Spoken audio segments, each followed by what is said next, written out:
Mmh. Mmh. Mmh. Salut, papa ado. Papa, il vient ce matin. Car je veux t'affairer de quelque chose. Parce que papa, moi, je me suis levé ici pour parler de ton frère à nuit. Pour dire, ton frère à nuit là, c'est quelqu'un qui avait bon cœur. Et que ce que toi-même tu l'avais fait, tu le fais là. Tu fais là. C'est pas bien.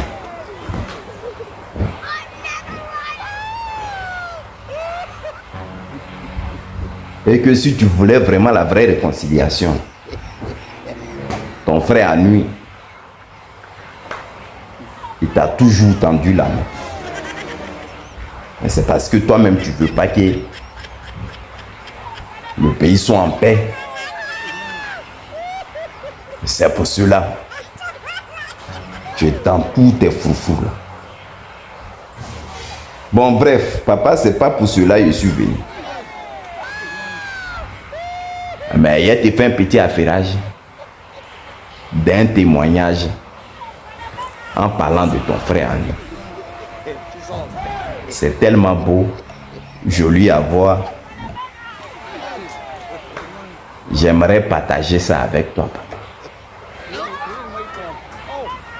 Pour que de jour en jour, là, tu comprennes qui est vraiment ton frère à nous. Parce que j'ai comme l'impression que tu ne le connais pas. C'est une marque déposée dans le cœur des Ivoiriens. Et ça seulement, on ne peut pas l'oublier. Papa, il y a un steward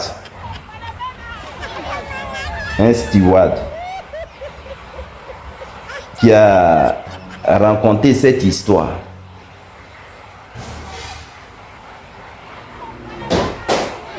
Et quand il parlait de ça, papa, c'est avec beaucoup d'émotion. J'aimerais un jour que papa, on parle de toi comme ça, mais bon, il ne pense pas que ça peut arriver. Parce que toi, tu as un lourd comportement.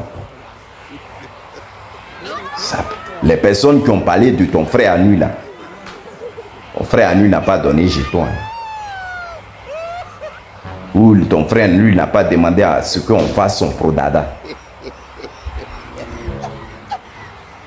Bon, les moutons du RDL, là, un steward là, c'est-à-dire c'est les gens dans l'avion qui s'occupent de vous, qui vous donnent café, qui vous donnent à manger, qui vous demandent si tout va bien, si le vol et tout. Donc voilà, c'est ça. Il y a des gros aussi et puis il y a les hommes. C'était une petite parenthèse pour les gars du RDL. Parce que eux là, ils ont du mal à cerner les choses. Voilà son récit. Il dit, un jour,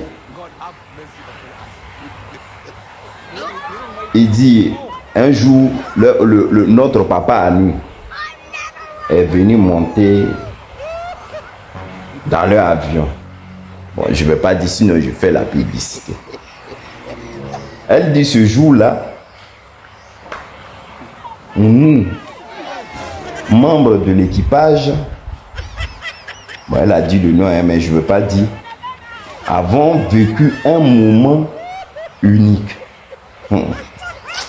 Non, presque irréel.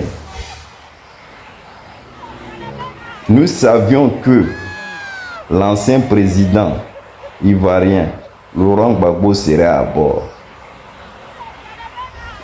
Mais rien ne nous avait préparé. Rien ne nous avait préparé à l'onde. L'onde d'émotion.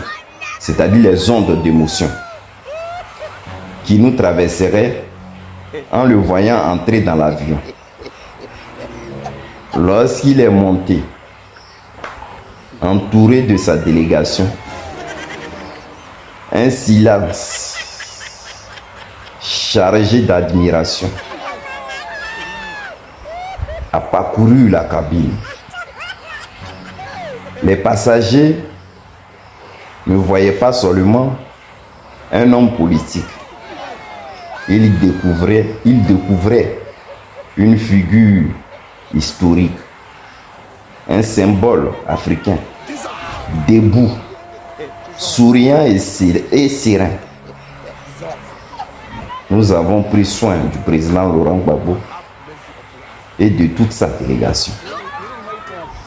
Un homme d'une simplicité désarmante, accessible, chaleureux. Il acceptait avec humilité et joie de poser pour des photos avec nous, commandant en bord, capitaine, ainsi avec tout l'équipage. C'est un moment historique, un instant gravé dans la mémoire de chacun.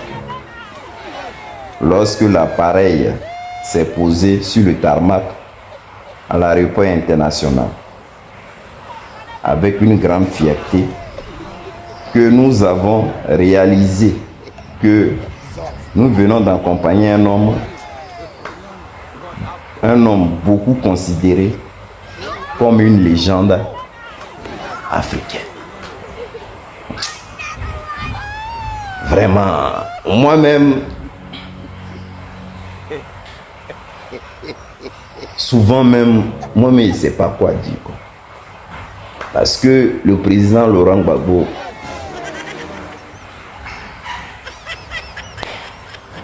c'est quelqu'un. Souvent, tu es assis même, tu ne sais pas comment le qualifier.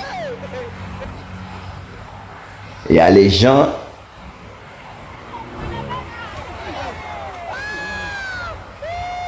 qui s'asseyent pour l'insulter, parler mal de lui. C'est vraiment une créature de Dieu. Il a une action sur lui. C'est-à-dire, la dame l'a dit dans l'avion même, là, le gars est rentré. Là. On dirait que, tu sais, quand la joie t'anime, là, et lui, il est monté à ça. Il dit, c'est une dimension. Moi, il comprend, ça ne peut pas m'étonner. Souvent, ceux qui ne le comprenaient pas, quand ils parlent comme ça, là, et puis ils sont là, ils sont à va t'asseoir. Quand ils lancent un message là, asseyez-vous et réécoutez. S'il dit un truc aujourd'hui là, c'est pas seulement aujourd'hui, ça va se réaliser. Mais dis-toi que dans 1 an, 6 mois, le truc peut se réaliser. C'est ça du Laurent Gbagbo. Souvent, les gens s'asseyent là et puis ils disent, vous avez vos papas Laurent Gbagbo, non? Nous aussi, on a nos papas ados. Mais Laurent Gbagbo, là, lui, il ne distribue pas du pain. Il ne donne rien. Mais c'est ce qui sont en lui. Et sa vérité, là. C'est ça, nous, on suit. Et c'est pour cela qu'on ne peut jamais l'abandonner. Parce qu'on le suit d'un amour sincère, un amour vrai.